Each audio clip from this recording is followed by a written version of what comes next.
you ever been in one of those situations where you really dread and regret and don't look forward to it? That's how I feel right now. CryptoTalk.fm. My name is Leister. I'm your host. It's like a race. You know, you're tired at the end, you're fatigued, muscles hurt. Your brain has already said, you know what, screw this, dude. But you got to finish it. You got to get over the finish line. That's how I am. That's what I'm doing. Because this is the last of the lengthy coverage episodes for this bullshit known as the Saitama Saga. And we're going to cap it off with the person who was still left standing after the dust settled. And turns out there were a couple more people, and I think they were bit players, but there were a couple more people. Nam was one of them. We talked about that one. But we also know that Aaron Mansour, aka Elon Mansour on Twitter, was also left behind. He was part of the last pieces. So I don't want to do it, but I think I need to do it. Let's just get it out of the way, with Manny the Rug Puller. That's what we're going to talk about here today. That rhymes. I dug this one because, the guy was too stupid to delete a lot of his tracks. So I think, of all of the ones I've covered, right? Cult leader Russ, he left a trail, bloody gloves all over the freaking crime scene, right? Nam cleaned up after himself. So I think Nam was clearly the smartest of this montage of scammers. He was clearly the smartest of it. Willie D was brilliant getting out as early as he did because they would have made him the fall guy. Steve was brilliant getting out when he did. They would have made him a fall guy. So the ones that got out, I think they were brilliant getting out when they did, is my point. And Nam is a genius for covering his ass, but he was an idiot for some of the other stuff that he did while he was there. So it's almost like his brilliance came late. He was a late bloomer. I don't know what that was about. Manny the Rug Puller, he just was an idiot all the way through. I mean, I did a couple of coverages on YouTube. They're still out there with the whole SaitaChain. And I was trying to get the benefit of the doubt. And I did fair analysis and I called out red flags. And I'm like, look, man, I'm willing to help you here. If you're serious about this, it looks serious, but you got some problems. And he no response. Don't say anything. It's cool. Hey, whatever. And then the rug pull from Pancake Swap. And I'm like, this is a bad move. Rug pull from Uniswap. I'm like, this is a bad move. Next thing we know, they're just off and nothing's showing up and people are wondering about the Saita card and all this stuff. And then next thing we know, case, law and order. So we're going to do some dives, but I was interested in some of the timeline and I'm going to focus this one. We've already talked it at length, ad nauseum about the case. We know what happened. Okay. To summarize, for those that just need the short and sweet and didn't listen to the other ones, you really need to listen to the other ones. It's almost 5 hours worth of great coverage. You really need to listen to the other ones. And I've got some guest stars, not on the show, but people that stopped by that were part of this whole fiasco that I'm going to be talking about here in the Manny the Rug Puller episode because they were part and parcel with this. Here's the thing. At a very high level, the SEC considered Saitama an unregistered security. The SEC considered Saita Realty an unregistered security. The reason they considered them unregistered securities is because of the fake promises that they made about both projects along the way. And you heard a lot of these things as having been said from this team. They were telling you a lot of lofty bullshit about both tokens, mostly Saita Realty. Saita Realty, I think, is what really piqued their ears, which was, we're going to buy these properties and you're going to have a financial stake in it. Of course, that's a security, right? They knew that stuff. The Saitama LLC and all the smoke where Russ said he was not associated with Lily Finance, only to turn around and see he registered a freaking LLC, Saitama-Lily Finance LLC, then later went on a video and claimed, oh, that was a mistake. And you can't make that mistake. Registering an LLC you have to, it's intentional that you do these things. You have to fill out a piece of paper that says, I intend to do this. You have to purposely put somebody's name on it. You have to have that person sign. There is no such thing as a mistake. That was a lie. Everything cult leader did was a lie. We knew that. What we didn't know is what was now Manny the Rug Puller's involvement since he takes over what is now known as Saitama. We need to understand what was his true involvement when this shift happened, because it came out of thin air, right? Cult leaders out of there, all the rest of them are out of there, and then all of a sudden he's taken over, and he's going to be leading Saitama at the time. Before we get there, though, because that's very somewhat recent, that's like a year back, we've got to go back further. We've got to go back to the earliest time when I recognized that the guy was a blistering idiot, this Manny the rug puller. For this, we're talking around now after the failed November 13th Vegas event. So we're in January, February timeframe ish. Okay. Rug puller is arguing with people on Twitter like a fucking child. This is a guy who's titled the CFO, and he's arguing with people on Twitter. And people call him out like, dude, you're a CFO, allegedly CFO of a corporation, and you're acting like a child when you do this stuff. February, okay? He sends a message out in response to Ryan Patrick. Ryan Patrick's one of the marks I called about. And when I say mark, nobody approached Ryan. I'm talking about the way Ryan acted around Russ and the rest of them. He was acting like a mark. He was like a fanboy. He was just so embedded and believed everything that the cult leader said. So yes, I am calling out Ryan, despite the fact that I thought he left money on the table and should have gotten into ASMR. And I did warn him back when I had a Twitter. I'm like, you need to get into AMSR. You leave money on the table. Because every time he would do his video, I don't know if anybody heard Ryan Patrick's videos back then. I don't know if he still does. But back then he's like, hey, what's up, guys? This is Ryan Patrick. And I'm like, dude, you're leaving money on the table. You need to do ASMR. I guarantee you're going to have women. They're not going to throw panties at you, but they're going to throw money at you to hear your voice as they're trying to go to sleep. He didn't listen. And now he's blindly listening to the cult leader like a mark. And now we see what happens. He gets halfway ripped. I say halfway because he was one of the very select few that actually realized somewhat of a gain off of what happened. That's why I wanted to focus on the very start point that I saw some of the ignorance coming from Manny the rug puller. That was when Ryan was getting pissed off about the delays. January, February, this is around the time they're talking about Saita Realty now. So after the failed November 13th Vegas event, they're not going to fix Saitama, but they announced this whole Saita Realty. They're going to get the mask working, all this stuff they're planning to do. Everybody knows it's bullshit, but the point is they've sold the cult. And let's be honest, at the time, Ryan was part of the cult. He might not have thought he was part of the cult, but he was part of the cult at the time. He sends a message out and he says something to the effect of, Russ announced that there's going to be a delay in releasing this business. Okay, it's getting kind of old now. I'm just going to dump off my bag. Here's what actually happened with this fiasco at the time, right? So allegedly there was something with the liquidity. They were trying to get the liquidity added. They said they were having issues getting liquidity added on the swap.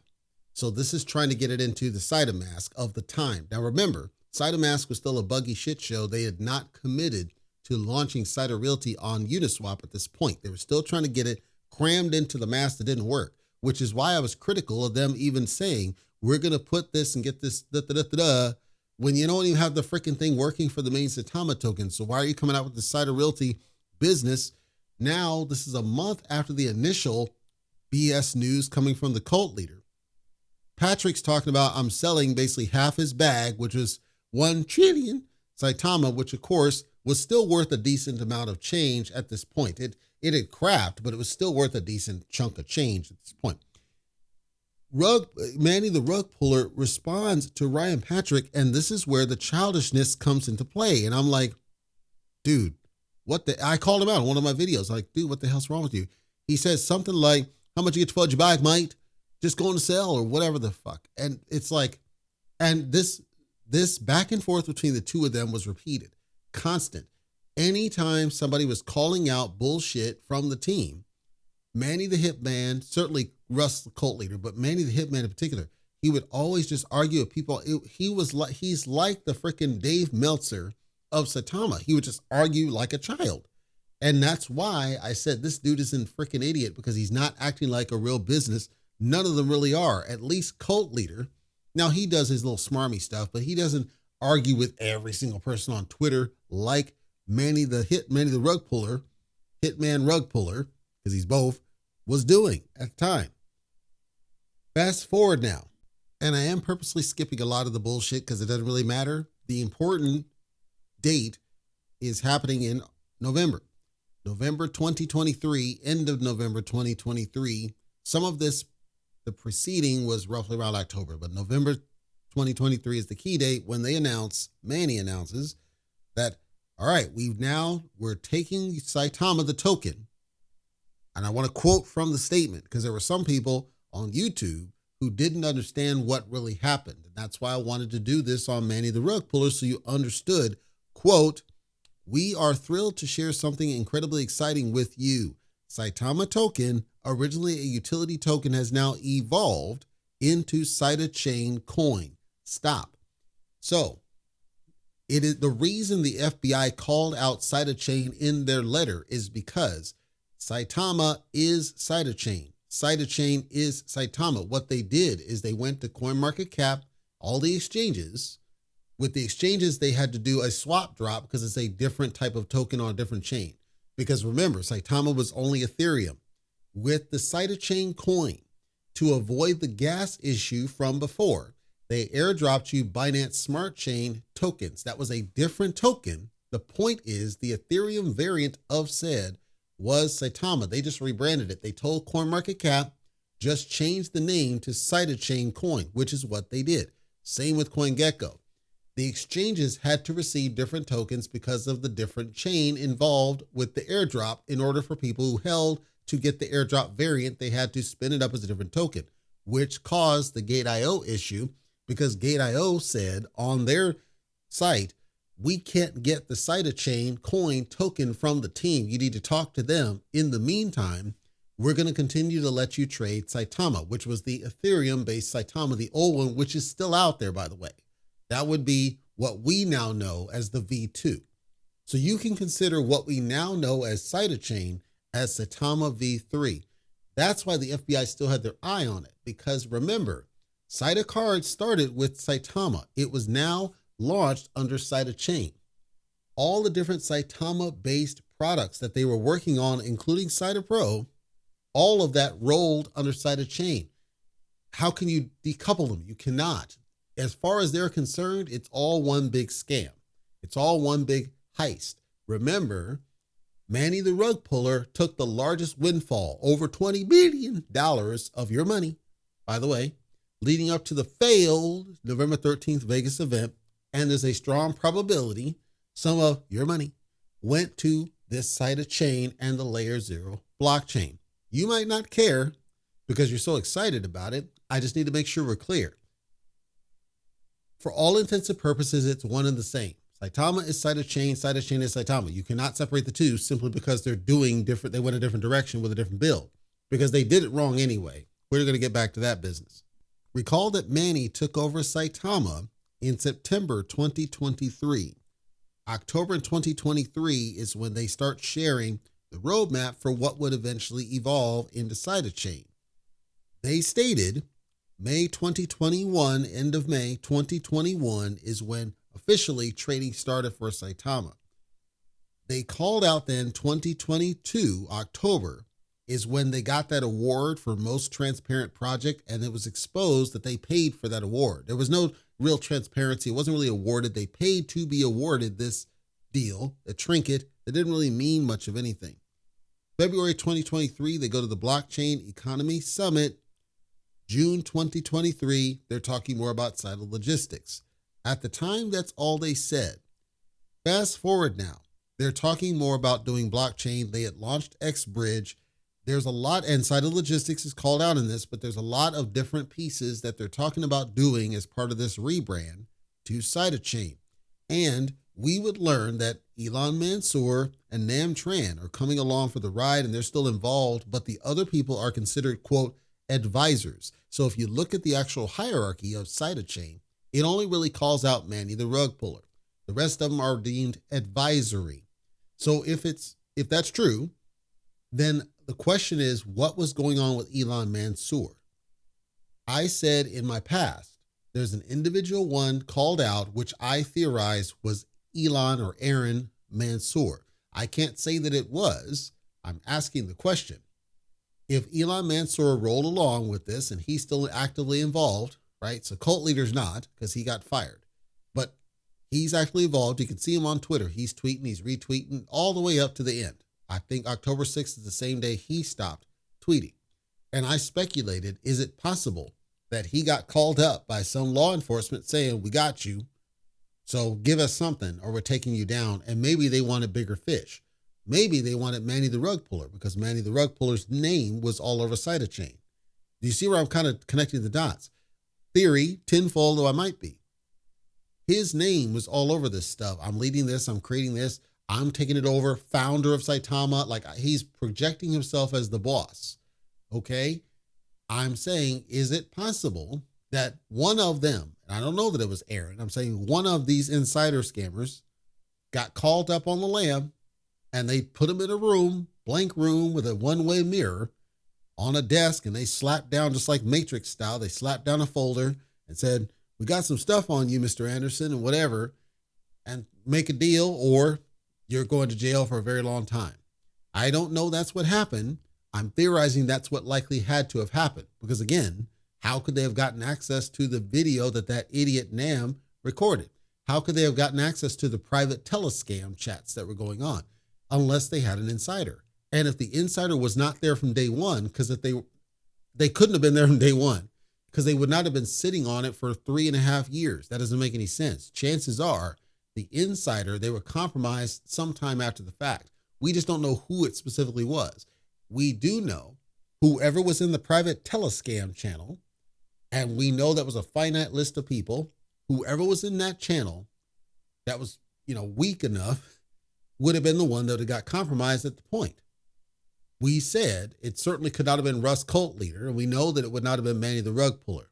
V wouldn't have been that stupid. So it only leaves a couple people left that likely would have been compromised to where they got exposed, and then here we are, years later. Beginning of November, the official account, as retweeted by Manny the Rug Puller, sends out a notification regarding SaitaCard. Here's where I think, my theory, that the U.S. feds start to add a little bit more to their little binder. Quote, the launch of SaitaCard is rescheduled for a later date that's yet to be decided. This time is being used to secure regulatory approvals and licenses in various countries, ensuring a seamless experience for users worldwide. Stop. We know that, and right now, if you try to go to what I saw was the SaitaChain site, it's dead. We know they didn't get any regulatory approvals whatsoever from the United States. That's fine if they chose to isolate themselves to other countries. But when you say, quote, worldwide, you're giving people the impression that you're doing it on the up and up across the globe. Is it possible that they tried to get regulatory approval for SaitaCard, and as a result of the attempt of them doing so, it caused the feds to come after them when they did the research that they normally would do? Because anything that's a financial crime, the government is way more aggressive on financial crime than any other crime. There are people that did nothing but cheat their freaking taxes, spending years in prison, and you get Rebecca Gayheart, who killed a child because when she got drunk and she was out free. I'm telling you, financial crime, that's where the government really comes down on you. If you're, abetting, you're doing something where it's financially, criminally intended, they're going to come after you, and they're pit bulls. They're not going to stop because that's what they do. Is it possible that them trying to go up in there and get registered, set off some flags somewhere, they did some digging, saw some shady shit, said, okay, we got you guys. And when they pulled one of these weak ones, compromised them, and then here we are. I can't say that's what happened. I'm asking, tinfoil, is it possible? Month of November 2023, it's all about SaitaChain, the blockchain. They're back and forth about what SaitaChain is going to do. They're celebrating what it's looking like. They released the testnet and then the alpha testnet and all the results of speed, and they hooked into the increasing popularity at the time of the Solana chain by saying, we're going to be able to process much faster than what Solana can do, but we're also more stable. Multiple of them talked about how Solana keeps crashing, myself included, how Solana seemed to be unstable and couldn't stay up for the life of it. The Saitama team, now SaitaChain team, was promoting itself off the back of the failures of Solana, the slowness of other chains, and the expensive fees of Ethereum by saying this as a layer 0 chain is going to change the world, and we're going to be doing all these great stuff and layer 1 EVM and compatibilities and all this garbage to promote this business. December, Manny the Rug Puller reaches out and said, and I remember this whole back and forth, and he basically says to the effect, who should we reach out to talk with regarding what we're doing? But he's essentially looking for somebody who's going to kiss his ass. Somebody who's going to ask him softball questions. He's not looking for somebody who's going to hold his feet to the fire about what's going on. He wants a shiller, somebody to shill the product. Multiple names are thrown out there. Some of them make me laugh. For example, BitBoy was thrown out there. Zach Humphreys was thrown out there. Austin Hilton was thrown out there. Zach Humphreys, Austin Hilton, both marks. BitBoy would not have promoted SaitaChain, certainly not at that time. From what I knew of how he behaved, he was not going to promote the project at that time. But then you had ones like Elon Musk. Come on, really? The guy who said, no, I'm not promoting any sort of these cryptocurrencies. Gary V, really? CZ Binance, really? This is what we're doing? So all they care about, all the people, these cult, now new cult, these are new cult members, all they really care about is just getting somebody to shill and hype the token. So all of these people have drank the Kool-Aid. They're so embedded, they don't understand. They got scammed on Saitama. They didn't know about the pump and dump, but they did know that the wallet was a buggy shit show. They did know about the failures and failures and failures. They did launch Saita Pro. It was reasonably stable, but the point is, you've already been burned. You've already been ripped off. The hopium, though, was still there. That's what motivated Manny the Rug Puller to keep on going with his grift, was because he realized, okay, I can build my cult, and we're out, cult leaders out of here. I took his cult people, and now they're following me. We just need to get more shillers and do it all over again. Fast forward to March 2023. Early March, they're doing all sorts of shill. I'm talking literally all of them. They're building up this cult. They're getting all the celebration happening.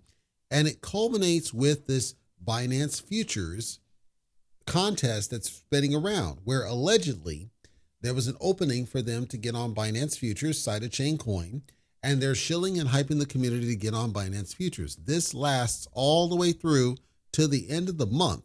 Constant, geez, it was nuts at the time. Constant tweets, constant memes, constant everything saying, no, we need to get on the freaking, we need to do this. Come on, come out. Wolfpack, a doop, doop, doop. Back and forth and back and forth. End of March, the SaitaChain official account sends an announcement. And this was the first one that I ran into the ringer about, but I didn't follow it at the time of why this likely happened. Now I'm connecting the dots again. Quote, to better serve our community's needs, we're optimizing our platform by redirecting the SaitaChain BNB pair exclusively to SaitaSwap. This change comes in response to the high demand for this pairing. Starting immediately, the SaitaChain BNB pairing will be available exclusively on SaitaSwap through the Saita Pro app and our DEX. As a result, trading for SaitaChain on PancakeSwap will be discontinued. Stop. So I ran them through the ringer about this because if you're first, they airdropped the SaitaChain token through the Binance Smart Chain. You didn't have a decision in that. They chose the Binance Smart Chain. The main DEX for Binance Smart Chain, it's not the only one, but it's the main one that most people are familiar with, that every wallet steers you to, is PancakeSwap for Binance Smart Chain tokens. So when they did this, again, I thought it was just the guy being a blistering idiot. Now I'm connecting dots. They do this hype and shill and hype and shill and hype and shill with all their cult to try to get on Binance Futures for weeks on end.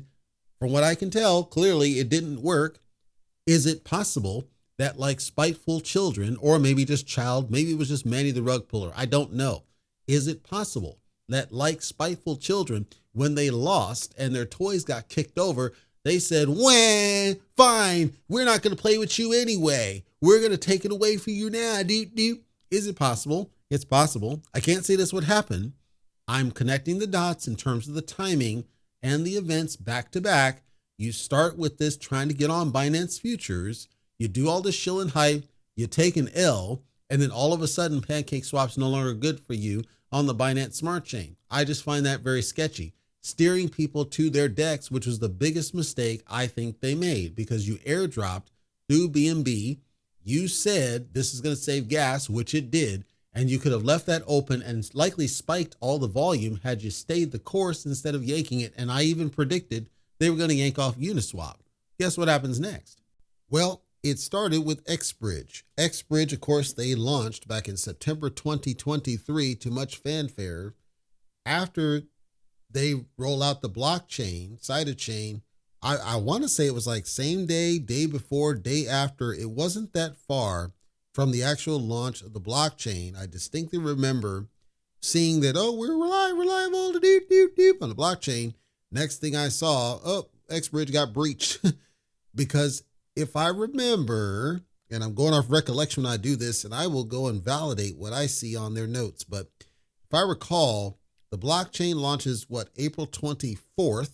I want to say April 24th, April 25th, one of the 2 days. And then X-Bridge gets breached either that day or before it. And as I look, that's roughly what I'm seeing.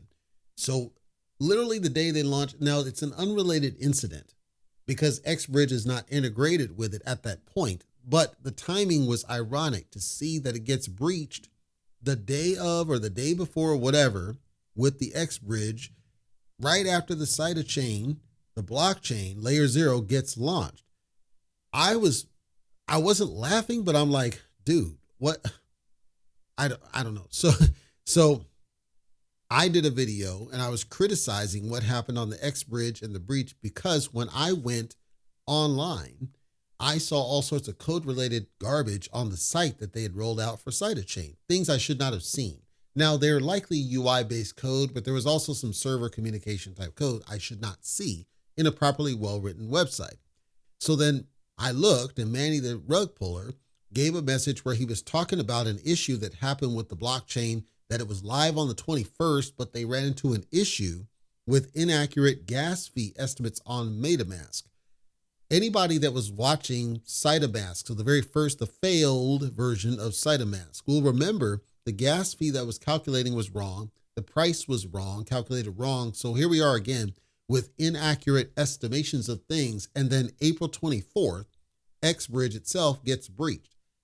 Once again, they are unrelated incidents, but the timing between these two things happening was a little bit ironic for my taste.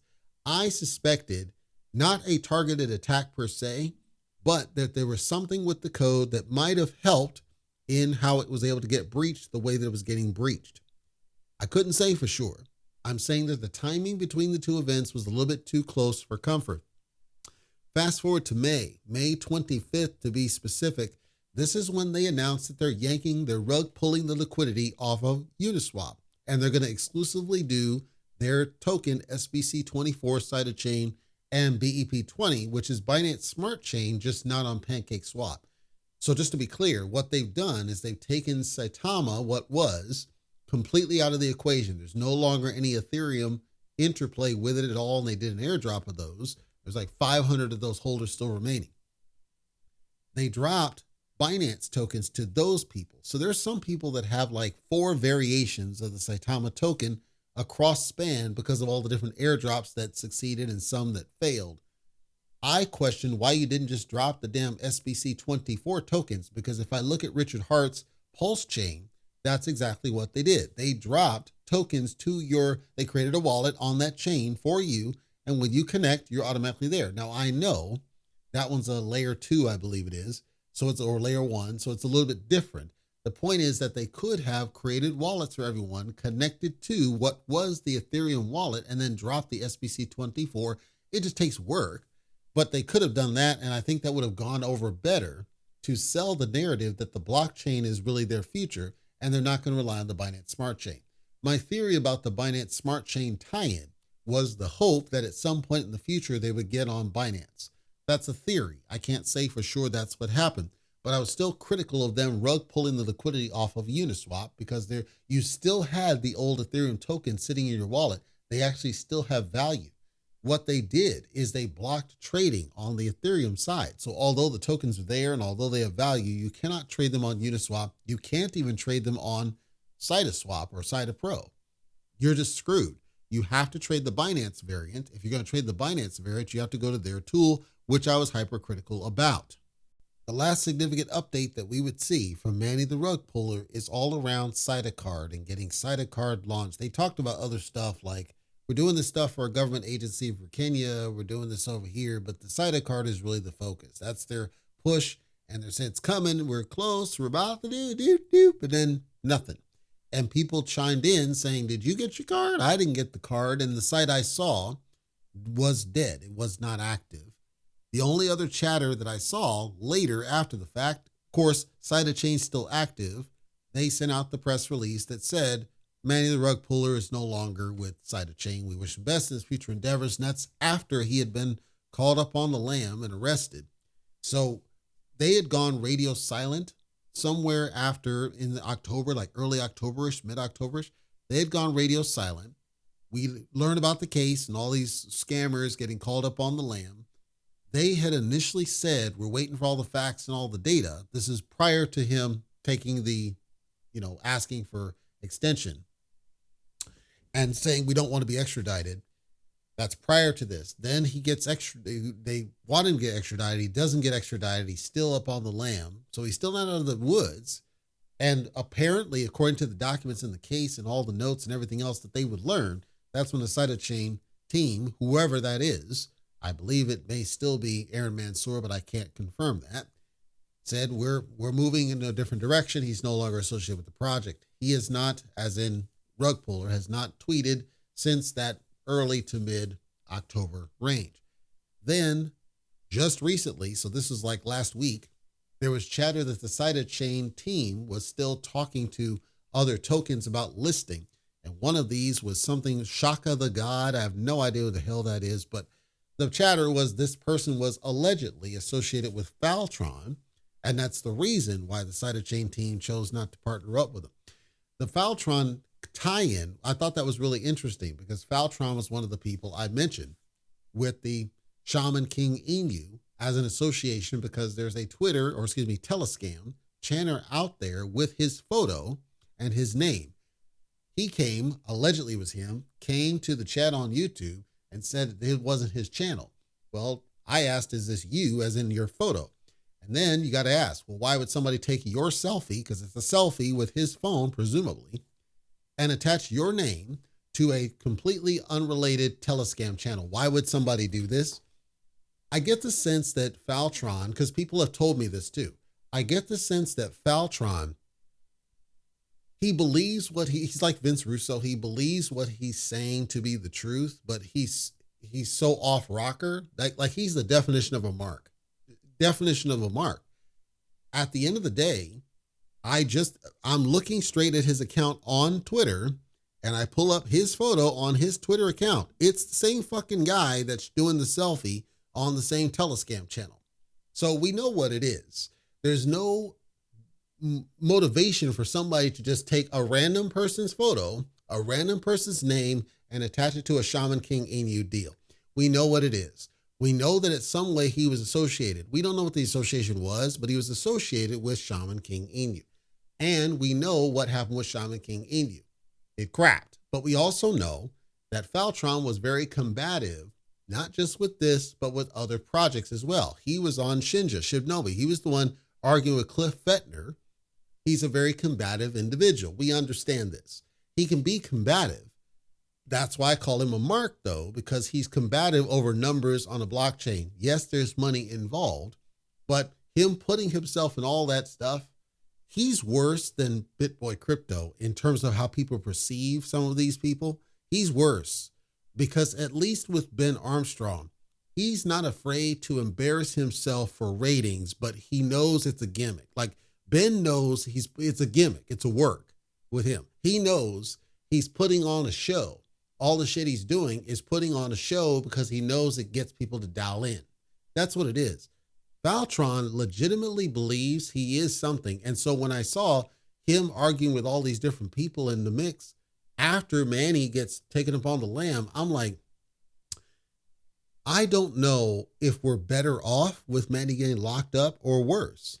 Because say what you will, with some of these, like the Manny the rug puller, at least you had somebody there to filter out some of this noise, and we no longer have that. Why am I telling that story? Because if there's still a connection with people like, not just him, but people like a Faltron to SaitaChain, I hope this helps you understand that SaitaChain is Saitama. Saitama is SaitaChain. They are inextricably linked because you still have the marks swirling around it. And as long as you still have that baggage, it will never succeed. My audio's here now. Okay, you can hold me accountable. I'm on record saying as long as you have these marks, it will never succeed. I legitimately thought that getting rid of the cult leader would help its success. I was wrong. I thought initially that Manny the rug puller would turn it around, and I thought he was intelligent. I was wrong. I acknowledge I was wrong on those two statements that I made because they were wrong. But now I know I'm not wrong. These marks, you no longer have a filter for the marks out there. Because say what you will about these scammers, in some way they helped filter out the marks. We no longer have that. That means this cannot succeed. If you choose to get in it, it's your money. Can't tell what to do with your cash. I'm saying I see no success as long as these marks are swirling around it, because they're the ones that drum up the drama. Some of them, like Rodney say, some of them have the best of intentions in what they do. Some of them, like Faltron, do not. They're marks for themselves. Cool. If you like the marks, like the marks. Even Kim.com likes he likes Faltron. Hey, if you get that kind of notoriety, hey, great. But we know what it is. I am disappointed in what happened with Manny the rug puller, because I was actually initially hoping he would turn out to be a damn thing. Especially after what happened with the cult leader. I thought he would be better for the situation. Little did I know he was just as involved with the pump and dump of Saitama as the rest of them, and he made more money off of it than the rest of them. Turns up a SaitaChain. We don't know if he was trying to turn over a new leaf. We don't know if he was pump and dumping SaitaChain. What we do know is that he rug pulled the liquidity off PancakeSwap, and he rug pulled the liquidity off of Uniswap, and he blocked the contract on Ethereum. All the rest of the shit doesn't matter. These are factual things that happen. He rug pulled the liquidity. Rug pull is a dev makes money available and then makes it not available. That's a rug pull. It doesn't matter what his motivation was. He rug pulled it. So I was disappointed when he did that, because I felt if you just let the damn thing run and you focus on it, you might have something. And he went a whole different direction, perhaps to continue the Ponzi. I don't know. Now, without that filter, because he was a Manny the rug puller, he's a blistering idiot. We got marks like a Faltron in the mix. Still, buzzards swirling around it. It will never succeed because they're in the way. So, this has been the story of Saitama. This has been the history of Saitama. Everything I described is public. You can search it yourself. I'm describing shit that's out there. None of it's made up. None of it's fake. It's out there. We don't know why some of it's out there. I don't know why Faltron's photo is associated with Shaman King Inu, but it's associated with Shaman King Inu with a title that implies he's part of the team. I don't know why somebody would just randomly do that other than him. Chances are he did it and he probably forgot, or he's trying to hide his shit. I don't know. Maybe he's an idiot. I don't know. I know he's a mark. That's all I do know. I know that all the rest of these scammers in Saitama created these marks. That's why I'm so energized about it. They created these marks with their pump and dump. That's what happened here. So my summary, now that I've gotten past all of it, and I can get back to my freaking game. I've got past all of them now. My summary, I think Nam, and to a lesser degree, Manny the rug puller, and to a lesser degree, V, because that's the origin. I think they're the ringleaders of this circus. I think they are the front of it. I don't think cult leader was as culpable as he was presented to be. Was he culpable? Absolutely, but not as much as he was presented to be.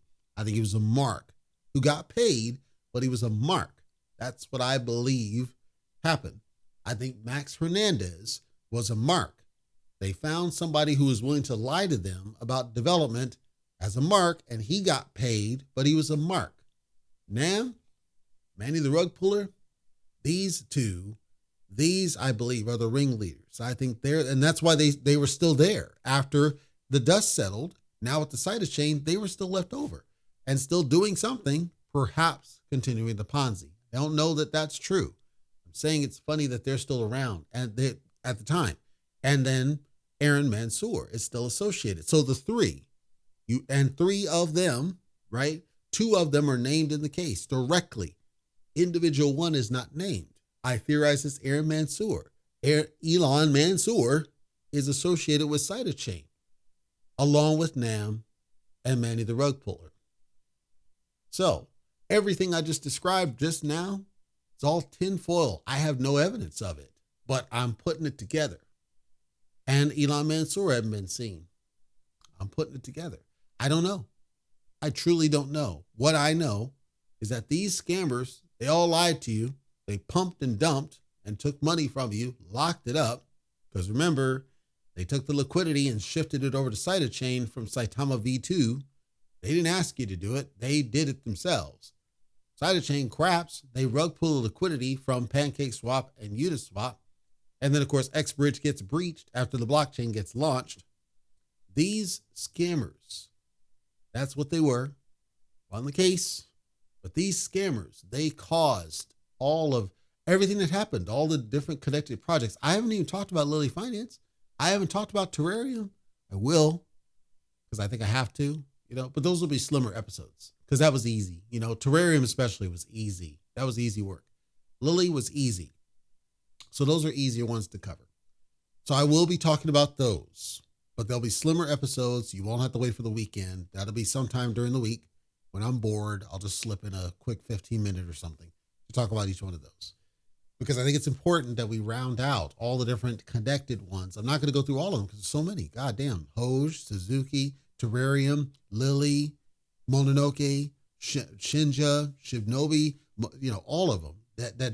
There was so many scams that circled around this group of scammers. And then marks created off of these scammers. Hopefully you got enriched, and hopefully if you were in it, this walk down memory lane, it gave you not just PTSD flashbacks, but also it helps you understand what went wrong so that you can look for what to avoid in some of these other ones. There's scams all over the place.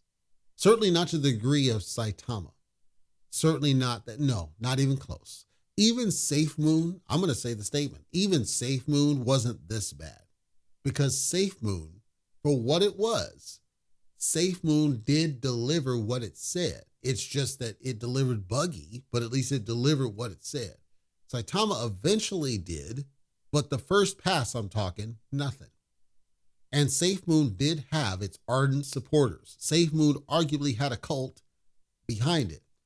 I would say SafeMoon, I never saw situations that they were up there acting like children, arguing with people, random people on Twitter. I never saw such a thing. I did see shillers on SafeMoon, but not to the mark degree. Like, we're talking people that financially felt like it was going to be a thing, but not marks like Faltron and others. I didn't see it. Perhaps they were there. I didn't see it. I felt, as somebody who was in both projects, mind, and I did not lose money on either one of them because I didn't stay, because I didn't put a lot in and I took it out. I felt Saitama was worse. Just in start to finish, I felt it was worse than SafeMoon. I felt like SafeMoon was a right place, right time situation. Saitama tried to copy that. A lot of them tried to copy that, and they did a piss poor job doing so. And I felt like Saitama had the opportunity to change the game, but you had marks surrounding it. You had scammers who didn't understand. You had it, right? You had it from the jump. You had it. All you had to do is do what SafeMoon did better and cleaner, and you'd have been fine, because people were looking for that alternative. Because by the time people saw Saitama, SafeMoon had already hit its peak price-wise. We see this now with Solana. We see tons of projects that simply because of the price of the fucking GOAT token that does nothing, right? Simply because of the price of a thing and simply because of availability. And at the time, it's like this other thing. People jump into it because of that. And you have the right marketing plan. Nobody debates Saitama had the right marketing plan. Nobody debates that Saitama had the right amount of awareness across the board as an alternative to SHIB and SafeMoon. Nobody debates this. What went wrong is this sliver of people who just couldn't let it go. They were greedy as hell, couldn't let it go. in their own ass and didn't understand, you could have had it. Because if you had let it ride and you had delivered like you said, it would have been even higher. You would have made even more money than what you eventually cleared. But we're dealing with marks, ladies and gentlemen, all of them, not just the shillers like Faltron. I'm talking also the freaking scammers. They're all marks for themselves that do not understand. You could have had way more than what you ended up with, and you squandered it. And that's really what happened. So now 2024, fast forward. I'm done talking about them until I get to the, terrarium or whatever. But 2024, there's projects spinning up, and it's a different playing field, folks. We don't see projects coming with reflections anymore. We don't really see very many rebase tokens anymore, right? We see tokens talking about burns, but they're not the kind of burns that Saitama was doing. We see a default renouncing of the contract. We see a default burning of the liquidity. We see things where they're doing more to try to entice your business. I'm here to tell you, very smart marketing people are in front of a lot of the projects that you see spinning up on Pump Fund. They're smart about it. They understand what it takes to get your trust better than these people did, but it's still the same risk. So I call it a gamble. You're rolling the dice. It's always this, and that's what it's going to be.